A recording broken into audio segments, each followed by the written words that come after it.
And I'm very honored actually to have him here because I think he will give us a completely different perspective on Kropotkin from an indigenous point of view. And I'm talking about Brandon Benallie, who is of the Towering House people, born for the Badger clan of the Hopi people. His maternal grandparents are the ones who walk around people, and his paternal grandparents are of the water's edge people. And I would give you the introduction in his native tongue, but I'll completely massacre it, so I won't. I'm going to try one more time, Brandon. Can you help me? Sure. So, Yaate Brandon, hey for being here. Hey, thank you all. Thank you, Chris. That was a good try. Anyway, his title of his talk is "Mutual Aid is Reality." Take it away. Take it away. All yours. Am I able to share my screen? Yes, you can. Okay. So let's start here.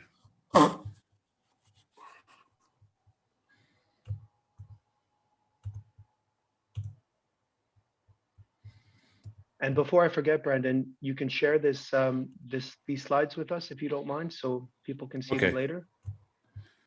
All right. Is my presentation obscured by a different window, or can you see the full screen? It's perfect. Okay, great.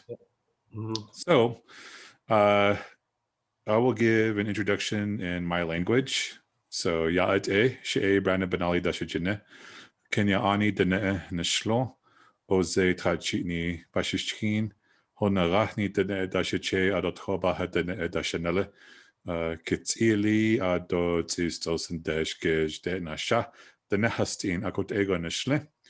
As Bruce said earlier, he gave you the English translation, but it's important for us as Diné to introduce ourselves, to provide an avenue of kinship making with folks. So my talk today, and it's a pretty heady topic, and I'm not sure if I could cover it within the 20 to 30 minute span. So when I say mutual aid is reality, I'm kind of not removing, but adding the contributions of indigenous lifeways and discourse into the theory or the idea of mutual aid, and kind of get us not comfortable, but to realize that this idea of mutual aid isn't totally owned or co-opted by European thinkers. Kropotkin is, for better or worse, a popular figure of anarchism or anarcho-communism, but he's also a great philosopher and was able to, in the European concept of his time, was able to articulate his observations of nature in a way to directly address what I would call the disorder caused by Darwinism, the social disorder of Darwinism. And he wasn't among the first. And I will be the first to say that everything I'm saying in this presentation is not new or original to me or myself. As is Kropotkin, for his contemporaries and in his environment and scholars of his era, he stood upon the shoulders of Goethe and Kessler, and I believe Humboldt as well, and other Russian geographers of his time, who also who studied nature, so to speak. Again, as I was saying earlier, nature, the observation of nature is not a uniquely European thing. The observation of natural laws is an inherently a human thing to do. So the reason why this calls Stew is Brewing is because, besides Kropotkin, Bakunin, Hegel, Marx, and others, they were all, as we all know, they're all contemporaries at the time and had great debates and shared notes with each other and even their sources. And one of the main sources that were shared among them were the anthropological journals of the so-called father of American anthropology, Lewis H. Morgan. And that was one of their main sources of how they articulated their views of indigenous societies within this hemisphere. And so when I refer to hemisphere, or the so-called Western Hemisphere, I'm referring to South and Central and North America, these continents. And and and the way Lewis Henry Morgan had written about indigenous people within this hemisphere, given even at the time, they still chose to use these words and phrases, was very racist, extremely racist, and fetishized a lot of indigenous societies. And specifically, they fetishized the Haudenosaunee Confederacy, where Lewis Henry Morgan primarily did his work. And preceding Lewis Henry Morgan was Thomas Penn and William Penn, who they themselves were often embedded with negotiations with the Haudenosaunee, aka Iroquois society. The problem with that is you only get a certain perspective, right, of their writings. Like the Haudenosaunee Confederacy, very beautiful society, structured and so on, very many admirable traits. And but what they're also forgetting is, like, there was a whole hemisphere of people. And so the little red dot there is something that I created myself to give a very, very rough estimation of the size of the Haudenosaunee Confederacy. But if we were to get a complete, not a nearly complete look of the numerous societies that existed on this hemisphere, we're only getting a fraction of what Lewis Henry Morgan had studied, Lewis Henry Morgan being one of the primary sources, Bakunin, Kropotkin, Marx and others, and Hegel, Engels and others. And so there's a problem with this, right? There's a problem with basing a philosophy of socialism, anarchism, and communism on just a very small subset of indigenous societies. And I know within socialist, anarchist, and communist discourse, there's this term of prefiguration, right? Like imagining what a society could be and referring to what these societies that we're all trying to achieve could look like. Well, we didn't have to prefigure on this hemisphere. There were already thousands of indigenous societies who were living within these complex systems of self-governance, or what I would prefer, ways of living. So with communism and Marxism, when they refer to indigenous societies, primarily from Morgan's anthropological journals and some earlier writings from Franciscan friars, Spanish friars from the 1660s and onward, or 1500s onwards, they're only talking about a very small subset. So we can't prefigure or imagine a society with indigenous sources if we're only talking about less than 1% of all indigenous societies that existed within this hemisphere. There are thousands and thousands of societies with complex ways of living. And so leftist discourse, I've discovered, is often, often centers European thinking to solve European problems, right? I think if Lewis Henry Morgan or any other anthropologist studied the Ness Society, we'd have a very strong argument for anarchism throughout the world. Because for me, for lack of a better term, anarchism is what I closely associate myself as, to participate in this largest leftist, so-called leftist discourse that's happening now and becoming more urgent through this current pandemic that we're facing. And to me, it's because the Ness Society is structured completely differently than the Haudenosaunee Confederacy. We were decentralized. We were a decentralized force and non-hierarchical. We're matrilineal and not matriarchal. There is a difference between the two. And it's also why I believe that the Ness Society was the so-called dominant power within our region, because we were decentralized and non-hierarchical. So it left us more, we weren't as rigid or confined as other structured societies that surrounded us.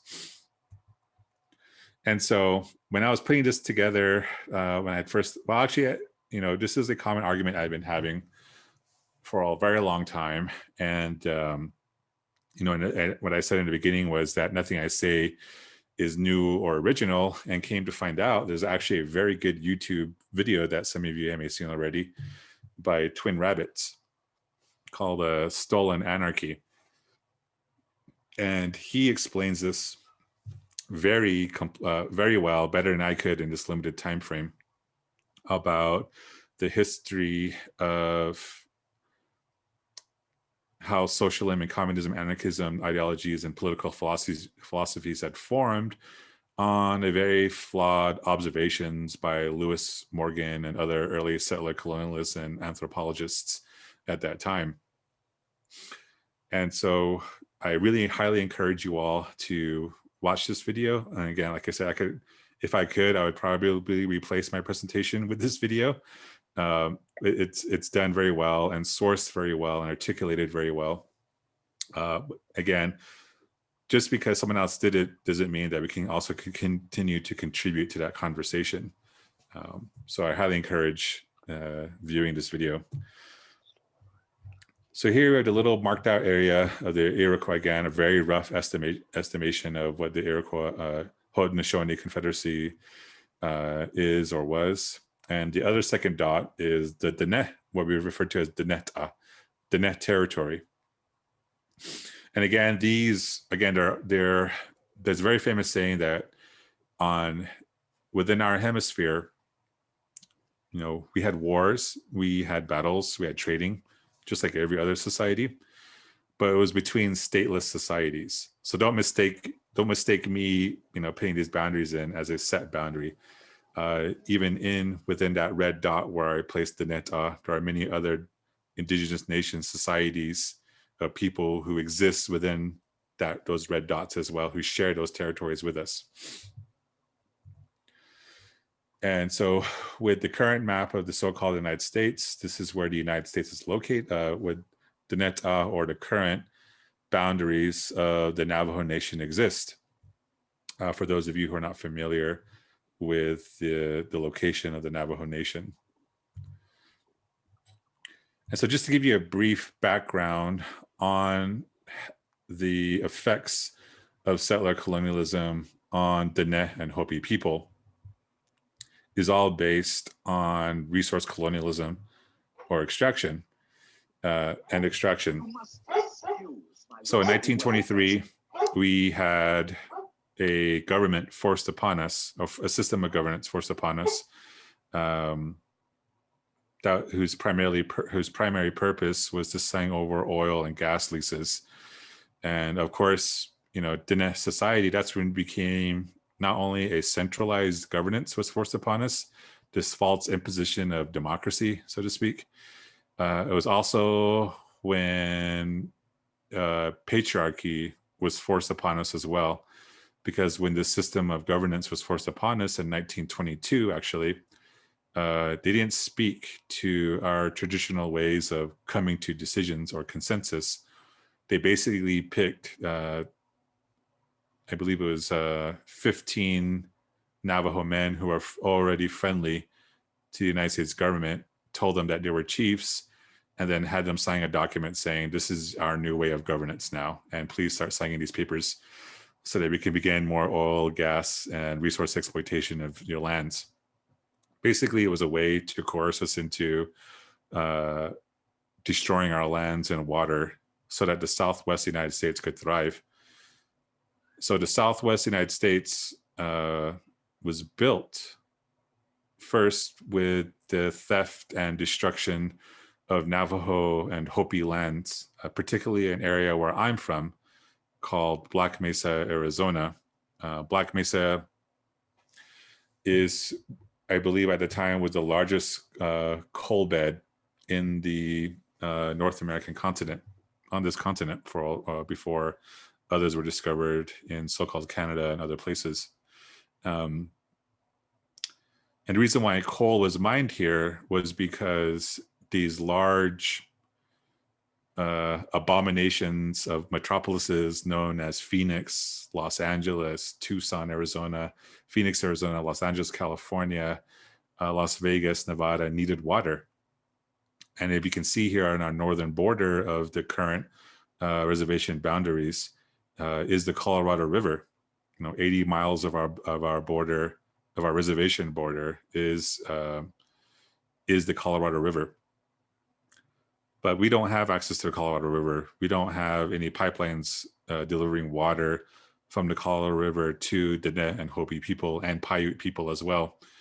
All that water is diverted to Phoenix, Arizona, Los Angeles, Las Vegas, and others. In fact, we've been in litigation for now almost 40 years with the states of Nevada, the state of California, the state of Arizona, the state of Utah, and the state of Mexico over our water rights to the Colorado River.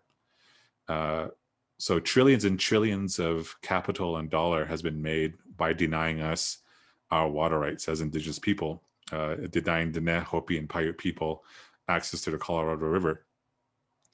60% of homes within the Navajo Nation have access to running water. 40% of us, including many of my grandparents and relatives on the Black Mesa area and Big Mountain area, still haul water to get to feed to provide not only for themselves but for their livestock as well.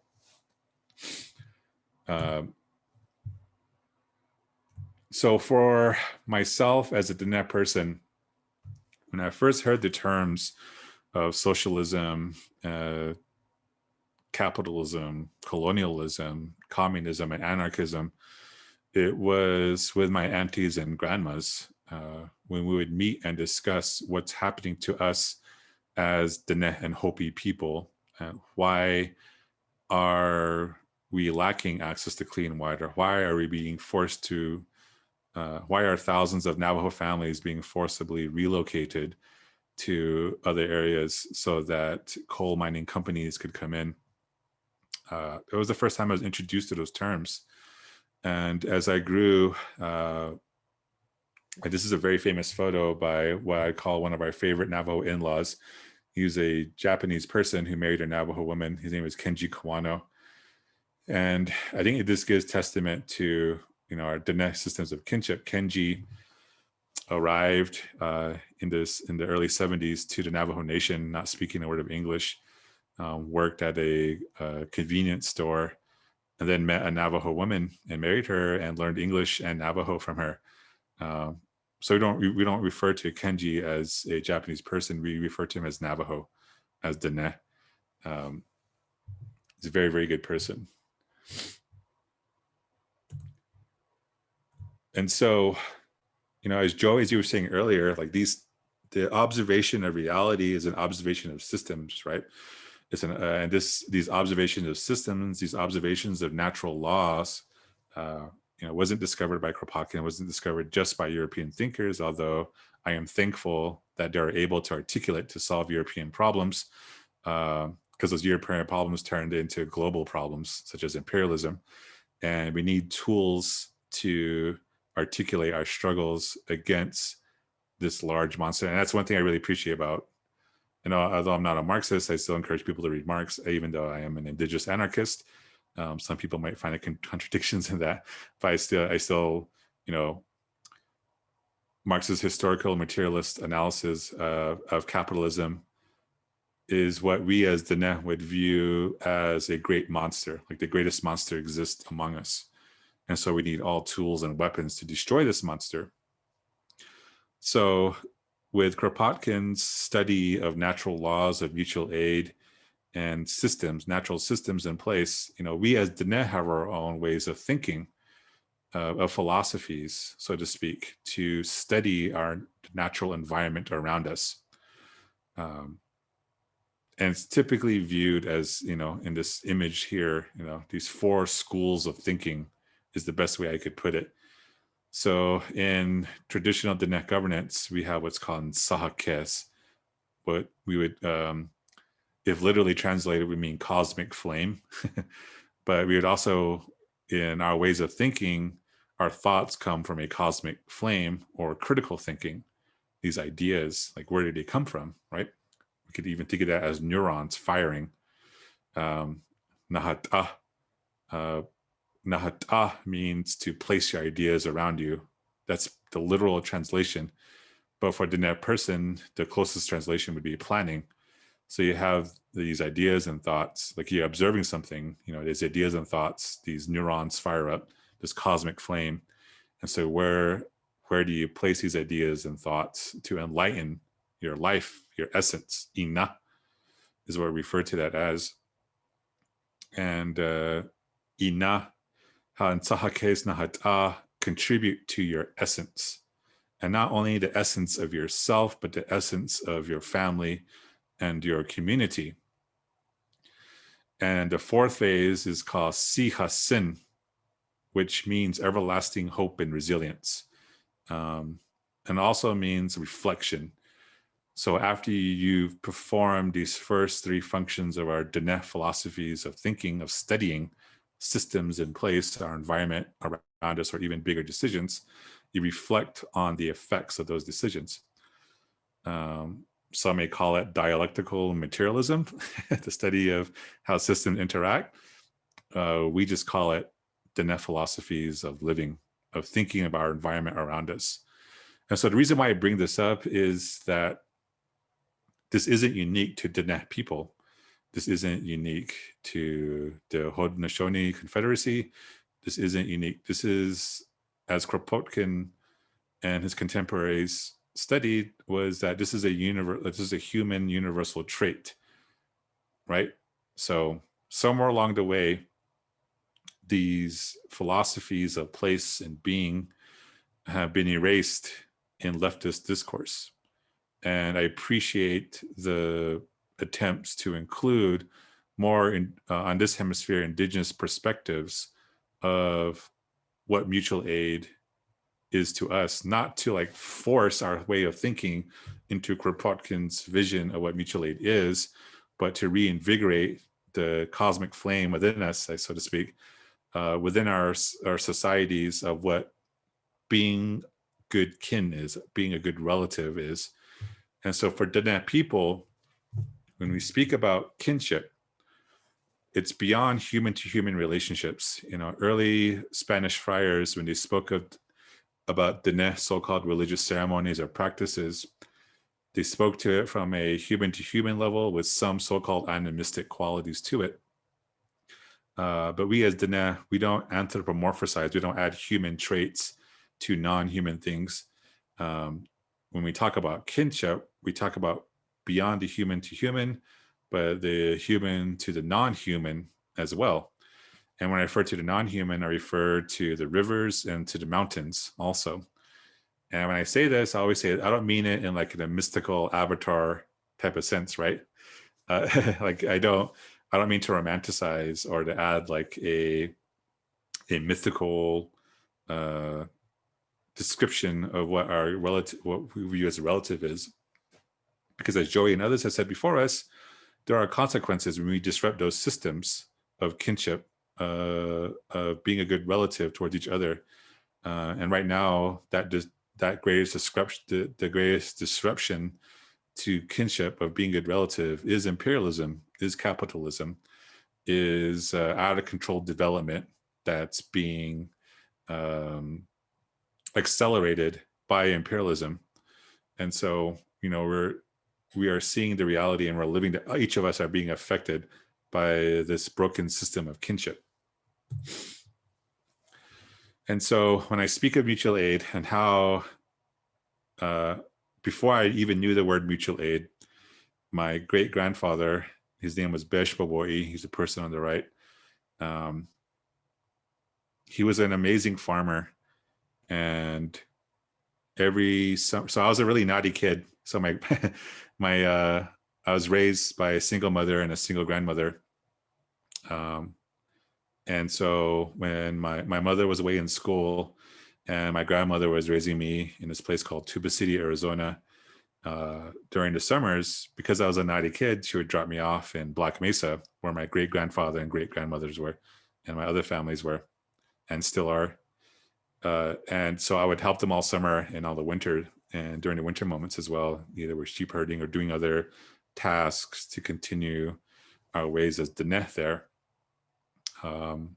Before I'd go to school, he would begin his harvest, and he would load up. He had a very old truck, and he would load up the back of his truck with his harvest, and we would travel to different places, mainly to people who were disabled or elders. And he had always told me, in Navajo, he would say, we're all given unique gifts and abilities to provide not only just for ourselves, but for our families and our communities. And so he would drive this is before like there were even established roads up on Black Mesa still, but now they're a lot nicer roads. And I wish they were as paved as they were, or as smoothed out as they were then, as they are now. But he would drive to these different families and he would drop off our harvest for them. And so to me, that was mutual aid, as he described it to me, was using his gifts and abilities to provide for others who weren't able to provide for themselves. And during that time, whenever we planted, part of mutual aid wasn't just like the giving of material things, was also reestablishing our connections with the earth. So we would pray. We would pray to the corn stalks. We would pray to the watermelon. We would pray to our produce.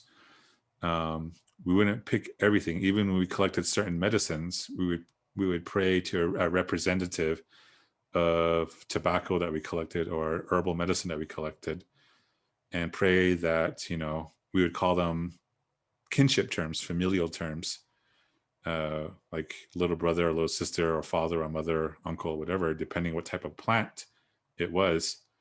And we would give offerings to that plant and then collect them. And that I always took that to heart. And I had always remembered the teachings of my great-grandfather. He lived to be 104. And his hair never turned fully gray. You can see his shock of hair there. It stayed that way even after he turned 104. The only part that turned gray were the sides. And so when I went off to college and, wanted to understand what these terms of, what is communism, what is anarchism, what is socialism, and in the beginning had turned into calling myself a Marxist and reading everything about Marxism. And then when I transferred to a different school, I became more involved with anarchism. But when I was there, when I was studying these schools of ideology and thoughts, it still felt alienating to me. And the least alienating was anarchism. But that was, of course, before, within the last 10, 15 years, I began reading more about Black anarchism, Black Marxism, their contributions to the discourse, as well as our South American, our global South relatives, and their contributions to this discourse as well. And because again, like I said, to preface this, all of this is that I'm only speaking from a Dinétah perspective. There are literally thousands of other indigenous societies who may or may not agree with my perspectives. That's also one thing I want to highlight too, was, fascists and right-wing people always like to say, well, indigenous people were killing and murdering each other on this side of the hemisphere as well, right? And it's like, yeah, but we weren't, that's what complex societies do. Like, we can't be infantilized or romanticized into like an utopian society. There are thousands of complex but stateless societies that existed within this hemisphere. And that's one important distinction, is that there were thousands of complex societies who traded, who warred, who extended kinship to one another on this hemisphere. And so here, this is how the Info Shop started. That's my partner. She's a person of renown within Dinétah society and in music as well. Her name is Redmilla Cody, and she's a Navajo singer. She's Black and Navajo. She was raised by her mother and speaks the language way, way, way, way better than I could. She was also a former Miss Navajo Nation. And she was elected in late 1998. She was the first Black and Indigenous person to hold that title. And so for this portion here, why we started to do this was myself and her had just moved back to within our Dinétah territory. I was living in Scottsdale, Arizona at the time. and we had just moved back home. And in the summer of 2014, 2 Navajo men were brutally beaten to death in Albuquerque, New Mexico, in a settler old tradition called Indian rolling. And there was one survivor. Their names were Key Thompson and Allison Gorman. And they were brutally beaten to death by 3 Hispanic teenagers. You know, they were beaten with whatever was available around their time. They were beaten to death while they were sleeping in an empty lot in Albuquerque, New Mexico. And their deaths were so brutal. And it was once again a reminder of the cruelty that surrounds us within the so-called reservation in these settlements that we recall today as border towns. And so border towns for us within the so-called United States and even in so-called Canada are towns that exist within just outside the boundaries of reservations. Of course, artificial boundaries. And border towns started off as either military outposts or man camps. And for those of you who aren't familiar with what man camps are, is when resource extraction begins, typically with coal and uranium. These camps are primarily set up of settlers who move to that area to partake in that resource extraction. And they're often very violent and very racist camps that evolve into border towns or evolve into trading posts and military forts. And they're often located in strategic areas to deny indigenous people to calorie-rich lands, such as where we typically forage for foods, where we typically got our water sources from, or where we typically hunted, is where these forts, these outposts were made first to deny us access to calorie-rich areas of our lands. And so at this point in the story is when 2 things happen. One, the Red Nation was formed by some good relatives of ours named Dr. Nick Estes and Dr. Melanie Yazzie. And second was the beginnings of Cat Info Shop, when we began also our project of opening or creating political discourse within Navajo people.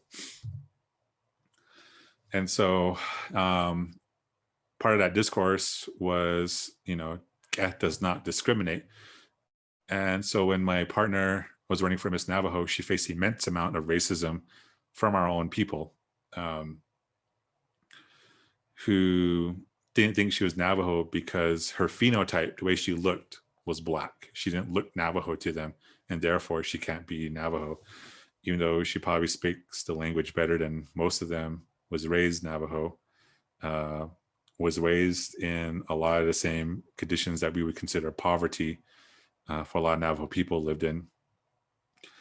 And so when we say kinship does not discriminate, Cat does not discriminate, is also a testament to our values, our ways as Diné. In the Diné clan system, in our creation story, we had 4 original clans, but now we have over close to 200 different clans. And that's because we didn't discriminate against different people who came to us either by marriage, or they were escaping war, or they were escaping settler encroachment. We have a different clan for all the different peoples who came to us. Even though we were a decentralized society, we made clans for people who, like, either by marriage, or they were refugees fleeing violence of either the violence of their own hierarchical societies pre-contact with settler invasion, or they were fleeing war with settler societies. And that's why I say there are different forms of power that existed within this hemisphere. Some were centralized with very rigid structures and hierarchies, and some weren't. And Diné society was surrounded by rigid structure hierarchies pre-contact with settlers. So to me, that's probably like the closest thing to what anarchism, the prefiguration of anarchism existed always in this hemisphere. The prefigurations of socialism and communism and anarchism was already existing. It didn't have to be imagined. It already existed within this hemisphere. Brandon, Mhm. before you continue, would you mind sharing with us eventually the names that you've mentioned? There's Estes, Anasi, and then your partner, you Oh said? yeah. So the people who formed the Red Nation are Dr. Nicholas Estes and Dr. Melanie Yazzie. And my partner, her name is Radmila Cody. Okay, maybe afterwards you can share those names with us in the chat. Yes, I'll start sharing. I'll put it them in the now. chat. Thank you. Thank Mhm. you, Brandon. So when the pandemic hit, we were among the first to provide what's commonly known as mutual aid. And a lot in the beginning, we had to really fight back against nonprofits and co-options by other organizations who were also co-opting the term mutual aid. And so we began this, saying mutual aid isn't woke charity, right? Mutual aid is a concrete solution to destroying capitalism. And telling that to indigenous nonprofits was kind of walking on eggshells with them. But we were, in the beginning, we were outrightly saying like mutual aid will destroy capitalism. And so when we were building and giving boxes of food and water to people, it wasn't just within our community. As you can see here in this map, it was like literally hundreds of miles of people that we were serving food and water to. Besides food and water, even stuff like traditional medicines and herbs for people who requested it. And if we were lucky, if these roads were paved or we had clear directions to a house. And here I am. We were able to do this with a network of people who understood our term, our philosophy of mutual aid, and which included settlers. And so settler people, again, this isn't like, I'm not demanding that mutual aid or anarchism or communism have a indigenous copyright. I'm not demanding that we be directly attributed to this. What I'm just saying is that we must include these philosophies and place and being of indigenous societies within this larger discourse of mutual aid, of anarchism, communism, socialism. So here I am delivering 26,000 masks to the Red Nation office, so that because they were also doing weekly what they call feedings to the unsheltered population in Albuquerque. So mutual aid is typically viewed as within the so-called United States as like a redistribution of resources, of material resources, right? Like we can't keep giving away boxes of food. We can't keep giving away, that's just not a sustainable model. But for us as indigenous people, mutual aid is land back. Because the land is what taught us our philosophies of place and being. The land and its relatives and the relatives who rely on the land are what taught us to be Dinétah, to be Hopi, to be Haudenosaunee, and so on for the thousands of other societies that exist within this hemisphere. And when I say land back, this is where I see like who the real accomplices are or allies to indigenous people. Because it's like, how many of you are willing to actually like sign over land to us right now? Like for those of us who do own land, like how many of you are willing to sign back land or to actually give land back to indigenous people whose lands you reside on? And so I am thankful that we do land acknowledgements, but sometimes to me, land acknowledgements are almost like bragging about stolen land that you reside on. It's like, hey, this is Dinétah territory. I'm presenting, it was originally Hopi territory, but now, I'm here talking about something else. It's like, with land acknowledgements, we should also be discussing land back strategies on how to move forward for indigenous people to restore kinship to the land. So land back is land back from anyone who directly profits from stolen land. And to us, that's mutual aid, to restore that kinship, that relationship with the land and each other. So the biggest misconception about mutual aid as land back is that we're advocating for an indigenous ethno-state, right? Like only Navajo people can live here, only Hopi. That's never going to happen. that's bad kinship. That's being a bad relative, because the harm of stolen land, directly affects us, but also settlers as well. And when I say settlers, I don't include Black people. Black people, they themselves are displaced Indigenous people. And Black people have a long history of solidarity and resistance on this hemisphere with Indigenous people before any borders were created within this so-called continent. And for Diné people,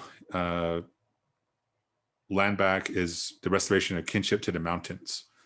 Because to us, our philosophies of place and being, as we're taught, was taught to us by the mountains.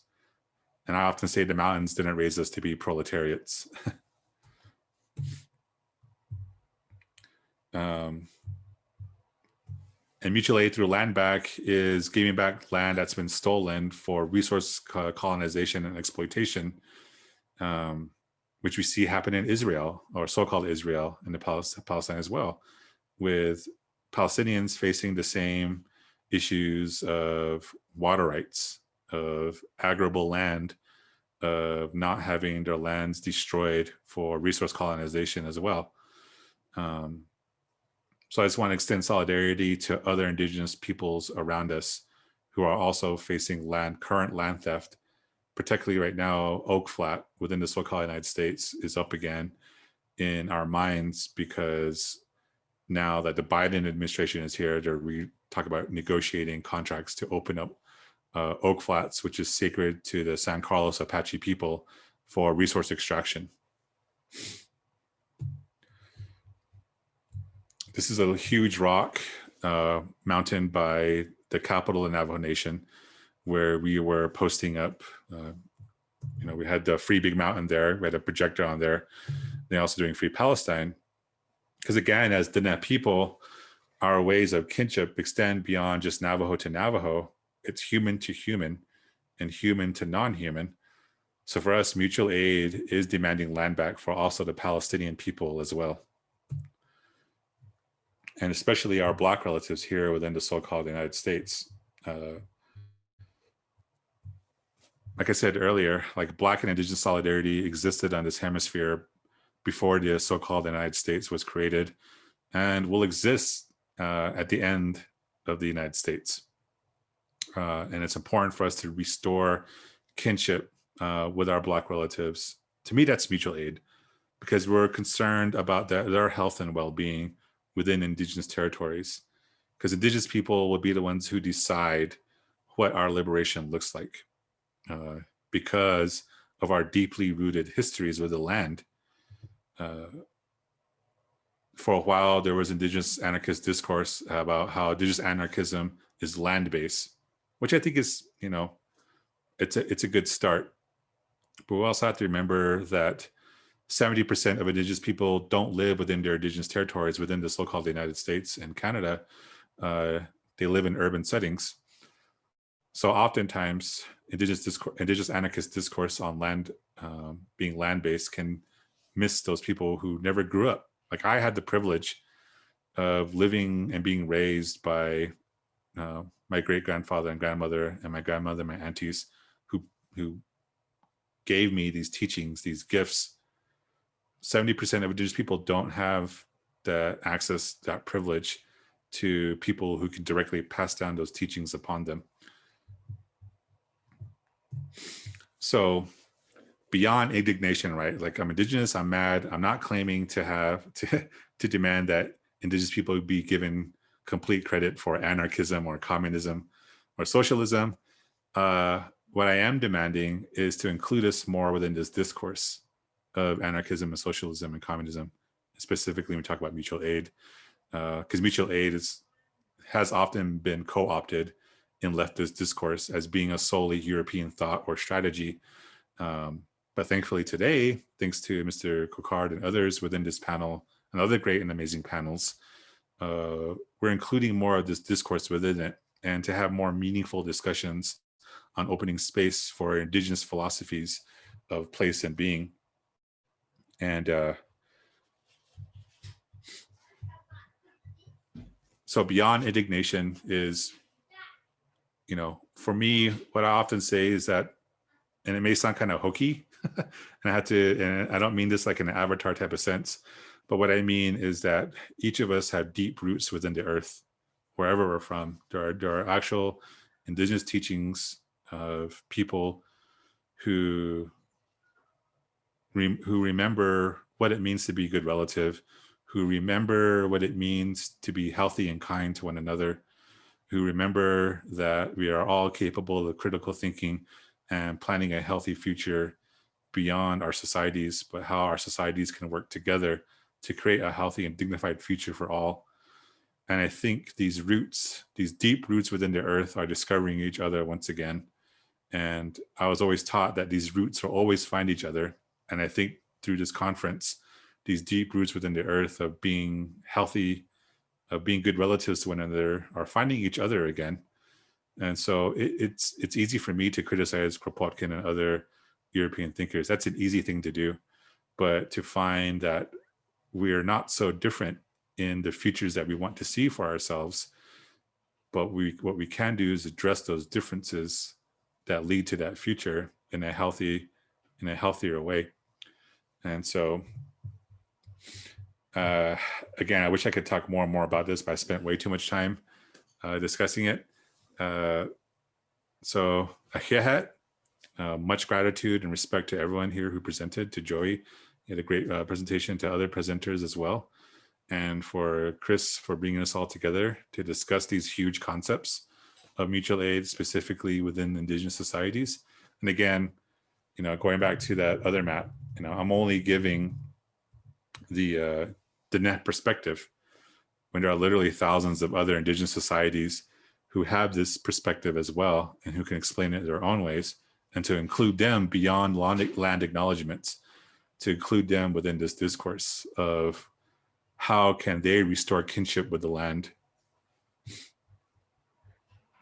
May I try to say ahehe, Brandon? Yeah. And before we move on to questions, I absolutely really appreciate your comment about the unceded territories. So if you're okay with it, we'll start off with, we are on unceded land and we're trying to find a way forward. Mm-hmm. There you Yeah. go. Does that have your approval? I think land back is my approval. Like, how can we get the land back? Okay, let's, I'll write that down here. And of course, for Joey and Brandon, in all sincerity, we could be here for easily 12 months asking you questions. So we're going to do our best to try to simmer them down, but what an honor to have both of you with us here today. I just want to remind you that. So Bruce, go ahead.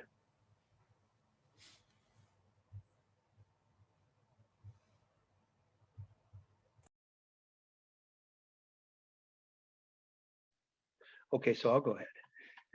Oh, Bruce, you're on mute. Sorry. Well, that's okay. I've been keeping tally of the questions here. So we have something here from one of our presenters yesterday. Joey, you mentioned him a little bit. I'll speak a little later. Yeah. I was just going to say, sorry, I was muted there. I'll let you field the questions, okay? Sure. And I also have a question I'd like to ask of Brendan. It could be a dangerous thing, Bruce. We could be here until early tomorrow morning. I'm warning you, between the two of them. Okay. And even if we can get Joey and Brandon to talk together, that would be even more magnificent. Okay. So we have something from Dennis here, Brandon, who presented yesterday. His question is, my grandmother and well, you can read it, I guess, on the chat, or would you like me to read it to you? It's a little bit. Why don't you read it? Go ahead and read it, Chris. All right. So my grandmother and great-grandmother were Unangan, correct me, Dennis, if I didn't say that right, and were enslaved first by Russians and then by the US to commit mass slaughter of sea mammals such as sea otters and fur seals. This is my current study. It is clear that the Russians appropriated existing forms of self-governance and mutual aid that we might now call anarchist to organize the Unangan and achieve this mass slaughter for profit in Western fur markets. To what extent was Dene mutual aid appropriated for the purpose of organizing resource extraction? So I think a lot of our philosophies were turned against us. Like there were different ways of interpreting what it means to be Diné, to alibi resource extraction. And one of those alibis is a Navajo term called,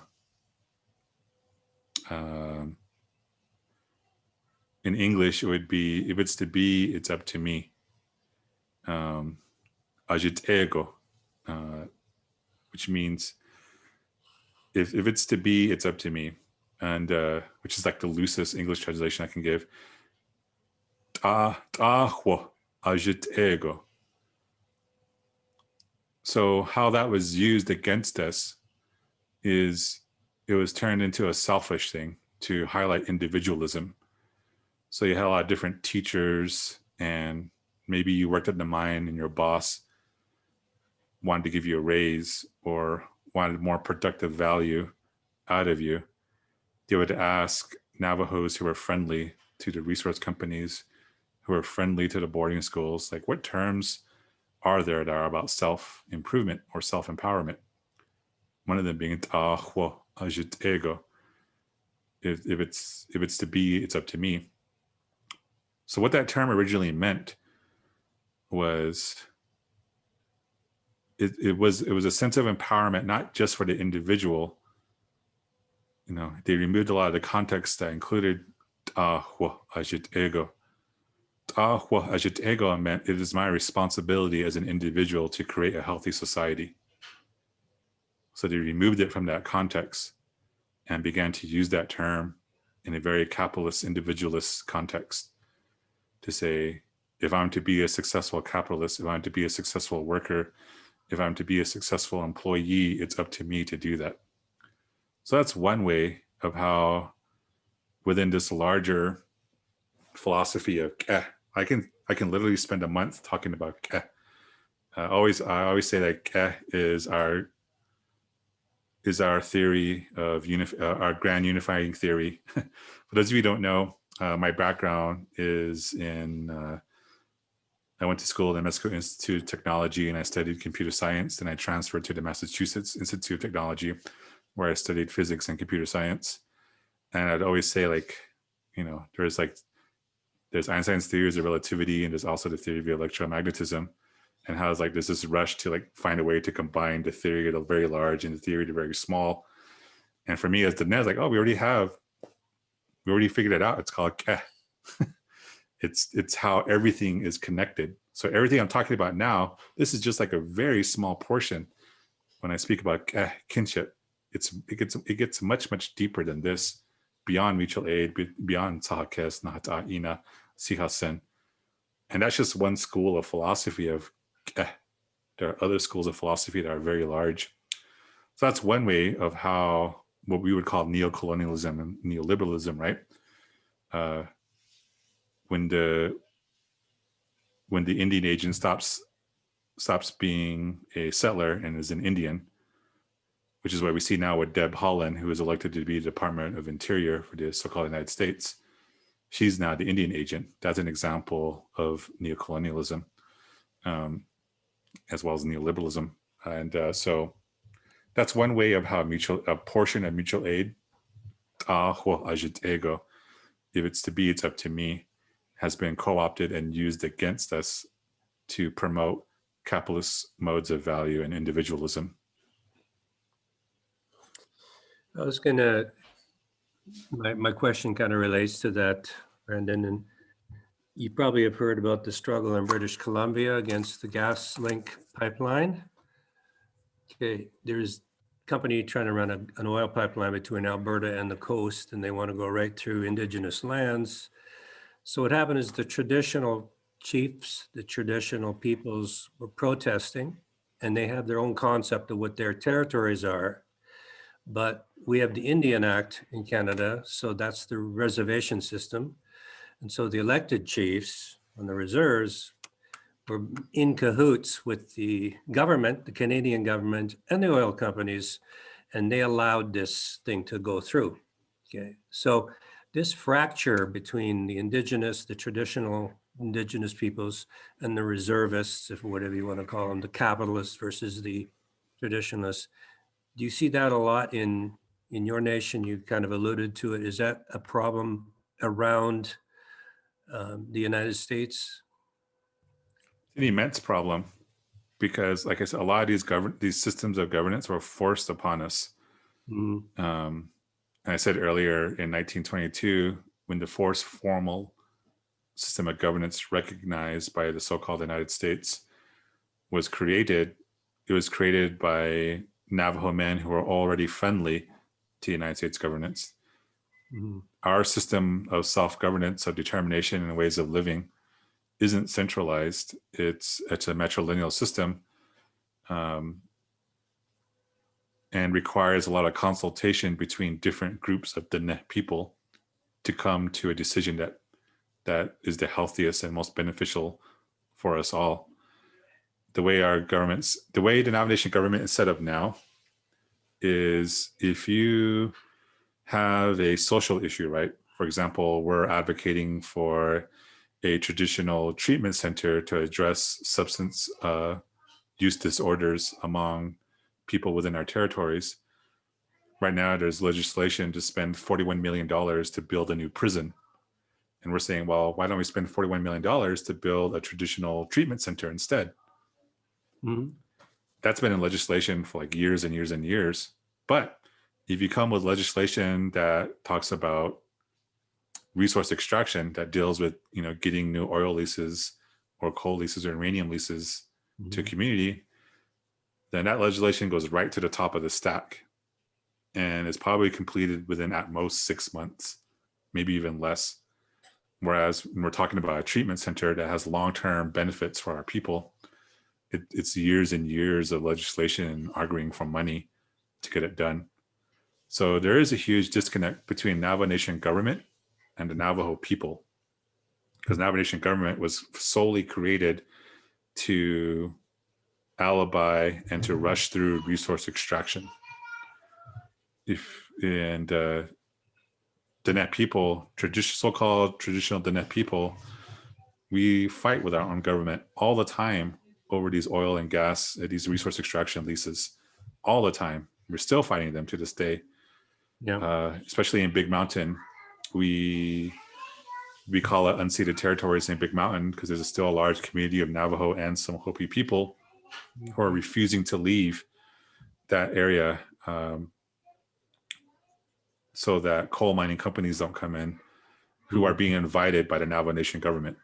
So yeah, it's quite a common problem, and it's always the tensions between traditional governments, traditional people, land defenders, water protectors, and their own governance systems. It wasn't by our choice, is what I'm saying. We didn't choose to create this tension among us. Just like how Bolivia was able to successfully fight off a coup, there's a larger power in place that creates that tension. Yep. That larger power is the United States. Exactly. Yeah. Chris? Sorry, if you don't mind, Brandon, have you ever heard of a tribe called Red? Yes, I have. Yeah, so I shared their song called Land Back. Oh yeah. For you in the chat. From what I understood, and correct me if I'm wrong, is that like the word anarchism for you, without knowing what European philosophy was about, was just your traditional way of life. Is that right? And anarchism is kind of the European theoretical construct that you and your people lived for a long time before, at least in your community? I think from my community, and why I ascribe to anarchist philosophy is because if it's outright strident philosophy towards a non-hierarchical, horizontal leadership, self-improvement, not for the self, but for your group or society, and decentralization aspect of it. Because to me, when I think of Diné society, that's what it is. There's a lot more philosophies of place and being from a Diné person. So I wouldn't say anarchism is Diné. I would just be Diné, and I ascribe the label of anarchist, indigenous anarchist, to myself, so that I don't have to go into a deep explanation of what being Diné is, so that I can still continue to participate in leftist anarchist discourse without having to force you to believe what it means to be Diné. And that's the reason So why. it would be the closest European linguistic equivalent to what you would feel as being Diné. For me, yes. And you might speak to another Diné person who thinks communism is the closest way to think of it. But from my perspectives, anarchism, is the closest European definition of what the net society originally is. You also made a really interesting point early in your presentation that your community was decentralized. And you said that decentralization, in fact, gave you more strength. Can you expand on that a little? Yeah. So we weren't a rigid, structured, hierarchical society like other societies around us, who had priest classes, who had religious classes of people, and so on. We were a horizontal society, and I would say we were kind of, how can I put this?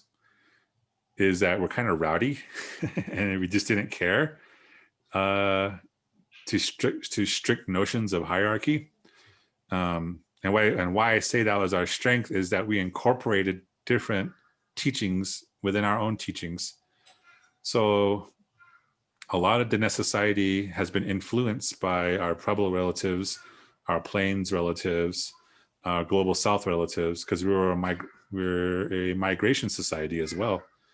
We just happened to stop at this moment in time of our migration in this current physical space that we're in. We would have continued moving on if it weren't for settler contact.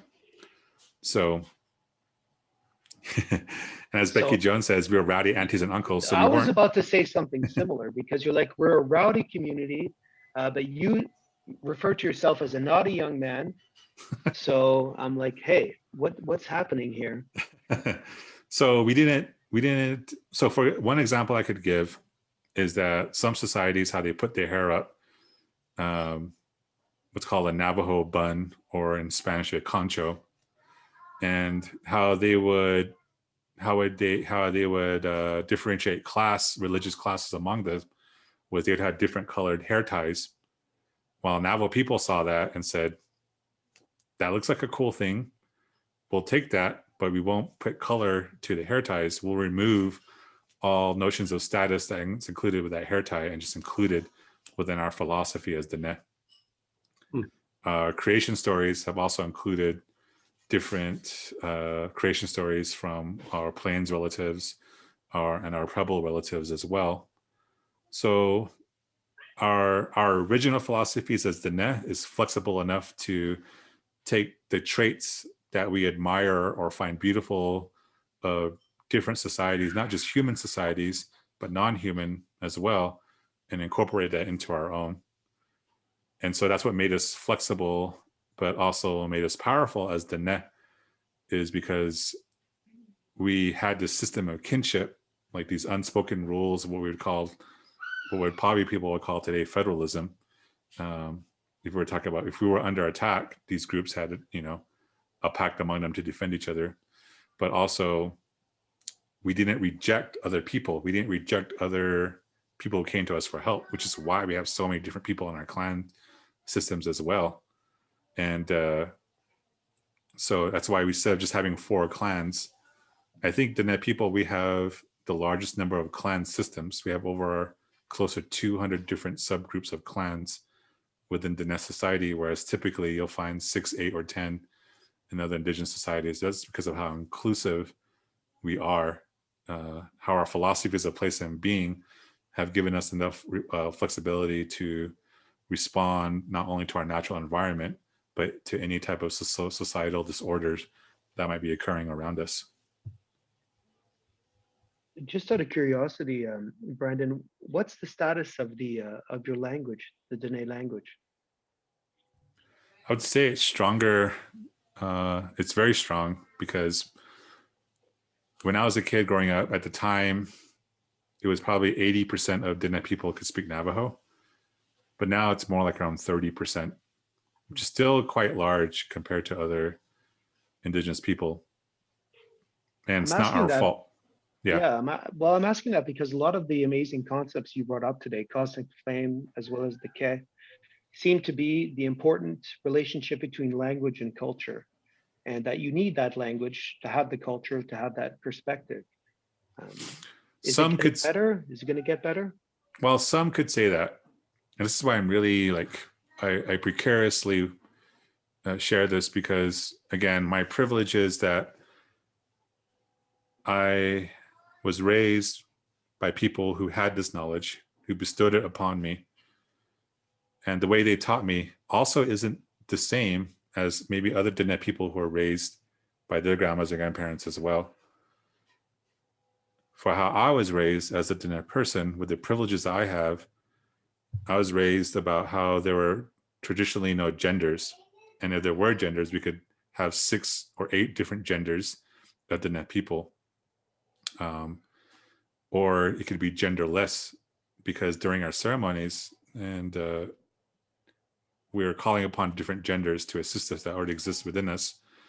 So those teachings, I find, often aren't passed on to other Diné people who are transphobic, who are homophobic, who use the traditional stick, so to speak, to say this isn't traditional to be a trans person. That never was our way. You know, we'll have medicine people who say these awful things.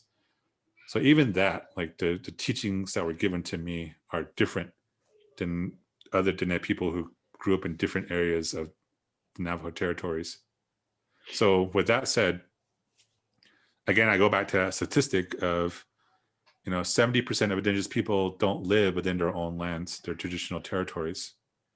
So to say that language is part of understanding indigenous philosophies and therefore you're indigenous, I don't agree with that equivalence at all. You're indigenous even if you're indigenous, and you have a right to know these philosophies of place and beings, whether you want to or not, but you're still indigenous to this land that you're on.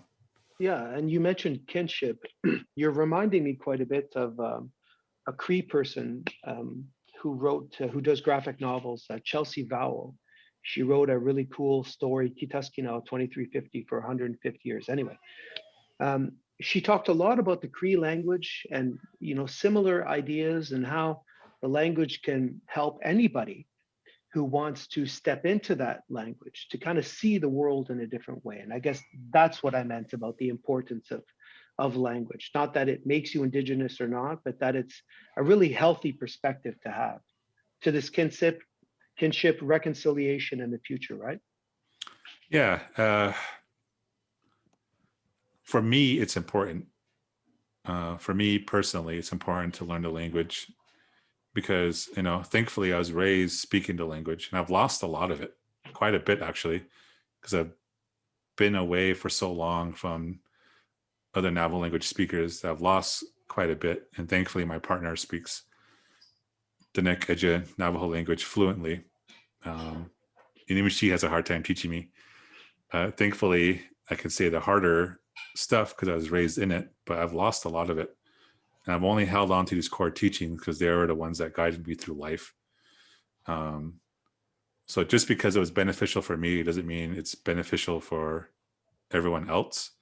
I'm just giving an example of the net philosophies in place of how we understand natural laws, of how we understand natural systems.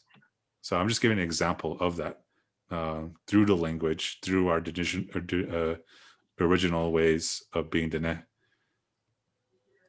If it's beneficial for someone else who's Diné, who is Navajo, who never grew up speaking the language, that's fine for them. I'm more than happy. That's my responsibility as a person who holds this knowledge to share it with them. But I'm not going to say they're a bad anarchist or they're a bad revolutionary for not speaking, or that they're a bad indigenous revolutionary for not being able to speak the language. It's important, yes, I think. And again, I'm only providing this as an example, but it's beautiful for me personally, Navajo is way more poetic, a way more beautiful way to understand the world, but it's not contingent to be a revolutionary. Yeah, I'm mentioning those things because, well, I'm Indo-European. I have no indigenous ancestry, but learning about the languages and the cultures have been really eye-opening. Other ways of seeing the world, which I think um, are really important towards this kinship and what you talked about moving on, right? This reconciliation. If, all right. Oh, So so if let's, I could say something about the word indigenous. okay. So even the word indigenous is a political term. It's a political identity. And who determines races, right? It's usually the state. So the state determines what's indigenous. The state determines who's Black, Hispanic, Latino, Italian, so on. So I want us to remember that as well, that when we speak about indigenous, it's a political label as well. It's a political designation that's controlled by the state. Obviously it's going to be better for people to refer to everybody from their proper communities, right? Obviously, yeah, but it helps to say indigenous. So I'm going to avoid that. I spent some time with another friend of mine who was he taught me quite a bit about the word resilient. He didn't like people using the word resilient for, communities here, because he felt that, resilient is always something that bends, it's always bending. He's like, okay, we don't want to use the word resilient anymore for these communities. Just, it has too much, sacrifice and bending and hardship, as though, you can just shovel on as much. Anyway, that's a different topic. We have a question here from AT. Could you perhaps share some further Diné vocabulary terms that might resonate with keywords in anarchist theory in English or other languages? Me too, I'd love that. I don't think I have the time to right now, but I do want to speak about the question resilience. So resilience, it can mean different things. It can mean that our societies are strong enough to withstand invasion, but it can also be co-opted with the term healing, right? We have to heal, or indigenous people are good at healing. And to me, that means like indigenous people are just really good at being hurt. that we're really good at accepting harm and moving on from it. But it doesn't stop the harm from happening in the first place. So I do agree with that perspective of resilience, that resilience means that we're just really good at being injured and recovering from injury without stopping the injury from happening in the first place, and taking a harder stance against those who injure or cause harm towards us. Okay, so we have a question here from, let me go up a little bit here, from Shatki. What sorts of livelihood activities are Diné youth interested in pursuing these days? Is there an emphasis on developing self-deterministic forms of livelihood? I'm really impressed with our youth of Diné, the Diné youth right now. They are just incredible because they're so creative, they're so passionate, and they're so fierce. What I'd say is a fierce compassion towards fighting for just, healthy, dignified lives for everyone. I'm a Gen X millennial, and grew up under the U.S. president of Reaganism, of capitalism, and so on, and the unhealthy pursuit of individualism at all costs. I am affected by that. But this generation now, they're more in touch with what it means to be a good relative. Like, they'll immediately step up to fight for those who are facing wrongs and injustices. So the activities that they're doing now is being more Diné as being a good relative is studying more about beyond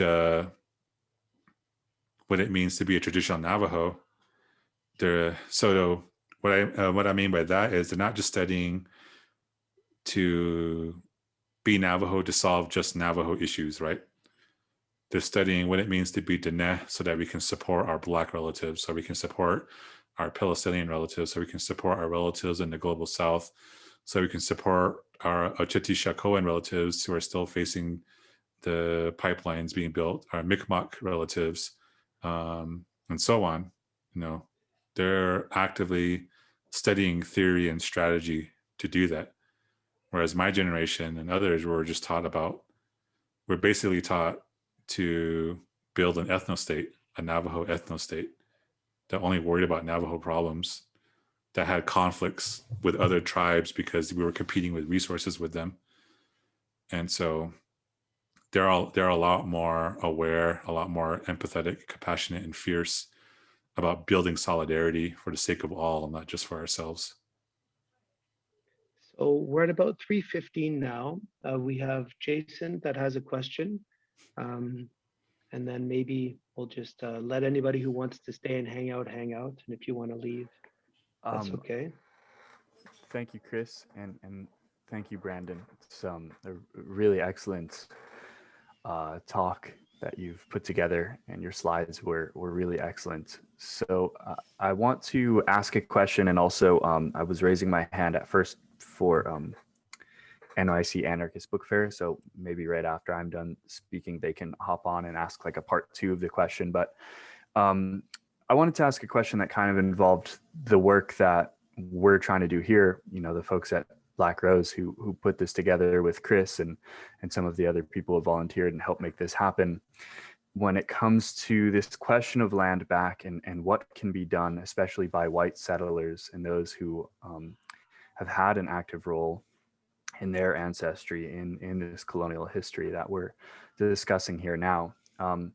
You know, there was a time before the pandemic where there were some obvious answers about what work we can do to participate and to act in this regard when it comes to land back efforts that have been going on. There were real, especially in Canada, you know, there are real direct actions we could take, putting our body on the line to support, you know, protests against pipelines and things of that nature that were, you know, almost obvious and clear. But in this time of pandemic in particular, I found it difficult to understand where we begin with action and what is meaningful action in this context. And we can do conferences like this and you know, give space to have these conversations and to learn and to make efforts in this regard. But I guess my question to you is, you know, as a white settler asking this question, what in this particular moment, in this confusing, difficult moment, what sorts of things are out there to do? And you're very welcome to just disregard this question and not answer it. That's fine. Because I know there's an enormous amount of labor that goes into answering these questions. You know, white people asking various movements, you know, what can I do in X, Y, or Z movement? And there's so much labor, and it's, you know, figure it out, you know, like answer it for yourself. So I recognize that and think that's important, but I want to ask it in this new context. And I also do want to make sure that NYC Anarchist Book Fair has a chance to ask a question. They've asked really wonderful questions throughout the conference, and I want to make sure they get a question before we run out of time. So maybe before you answer mine or don't answer mine, we can give them an opportunity. So I don't know if they want to turn on their microphone and pipe in before Brandon responds.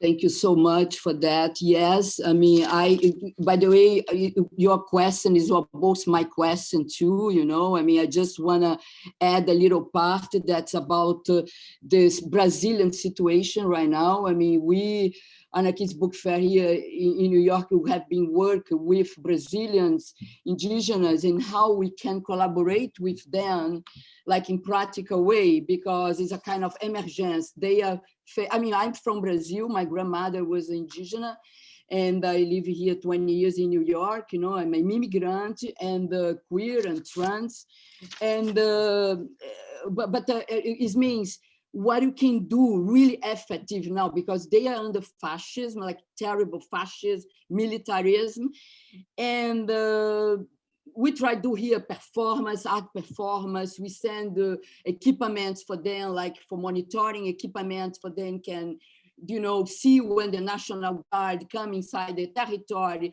to kill them and destroy her houses. I mean, many people are committing suicide, and together with suicide, they have been murdered now. I mean, by the government, that really declare them the enemies, you know. And then how we can help here from New York, you know. I'm from New York. I mean, how we can have been doing that. And we try our best, and I really would like some opinion or some feedback from you. What you can imagine more we can, or ways we can collaborate with them more, and like Jason said, like a real way. I mean, we have bring equipment. Anarchists have been try to work to extinguish fires and many things we have been doing, but I don't know what else we can do, you know. That's my question. Sorry to occupy some time. Okay, I can try to answer both. Because one question concerns us here in this continent, and the other is how we can assist our relatives in the global South. Is that right? Yes, exactly. Also because I think indigenous Americans suffer there, you know, heavy and before, and now this is really, you know, this kind of connection and how they really relate between the ones that have suffered this right now, like how this can be.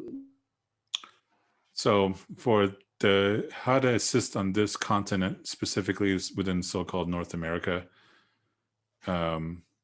I do get that question asked a lot. So one is through material means, right? So I'll put a link here to our link tree that links to other mutual aid indigenous efforts within the so-called United States. So it's not just Navajo or Dinétah people. There are Hopi people requesting mutual aid, Zuni people, Oglala, Lakota people, Paiute people. There are more indigenous nations who still need help in response to this current pandemic that indigenous people are facing within the so-called US. So that's one way, is the material means. And when I was criticizing land back, like how, not land back, but land acknowledgements, that's something that you all should move forward on, is how to meaningfully go beyond acknowledgements. Land acknowledgements are becoming the new Columbus Day to Indigenous Peoples Day, right? Like a city or municipality could say, oh, it's we've abolished Columbus Day, now it's Indigenous Peoples Day, yet they still thrive and profit off of indigenous stolen land and territories. So it's lost all meaning there. And I think land acknowledgements going on to a steep decline towards the hollowness of acknowledgement, such as the hollowness of reconciliation. So there need to be more meaningful strategies that need to be discussed between indigenous people and settlers to facilitate land back. Because again, like I was saying, 70% of people who live in urban areas isn't by choice or because they had no territory to go home to relearn the language if they wanted to reconnect with the land and sing songs and ceremonies again if they wanted to. They're not able to do that. And that's what informs us as indigenous people to not only articulate, but to envision our future. We don't envision an anarchist United States. We don't envision a communist United States. We envision the end of the United States and the reinvigoration of indigenous lands and people. That doesn't mean that we kick everyone out, but we all come together to build this indigenous future for all of us. And I think that's a hard thing to say without sounding like I'm advocating again for an ethno-state, which is completely far from what I'm advocating for, because an indigenous future is a healthy future for everyone, because we have our systems of kinship, like I said, that don't discriminate by the invention of race, that don't discriminate by the inventions of gender. We have, each of us, our societies here already have solutions to these problems. And we just need a support, and we need our land back to envision and create this future among us. So that's one aspect for this continent. And as for how to assist our relatives in the global south, for us here within the belly of the beast, no. I was in Ecuador, Guatemala, Bolivia, and Argentina in 2003 and 2004. And that's where I learned that a lot of the environmentalist movements in the global south have been co-opted by conservatives within the so-called United States, because often the socialist projects within those countries were stymied by environmental groups who were well funded by like the Koch Foundation and so on. As when I was there, I was so the reason why I bring that up is because when I was there, they often told me, like, don't come here to expect to solve my problems. Like, you're in the belly of the beast. You're within destroy the US. Like, do what you can to, confront the enemy while you're there within it. So don't it is our responsibility as those of us who present and inflict harm upon other societies to fight the United States, to fight Canada in any way that we can. So that's our responsibility to them, is to, create this indigenous society, to pull to the forefront indigenous liberation so that anyone harmed by the reach of US imperialism can move forward on thriving in their own socialist projects.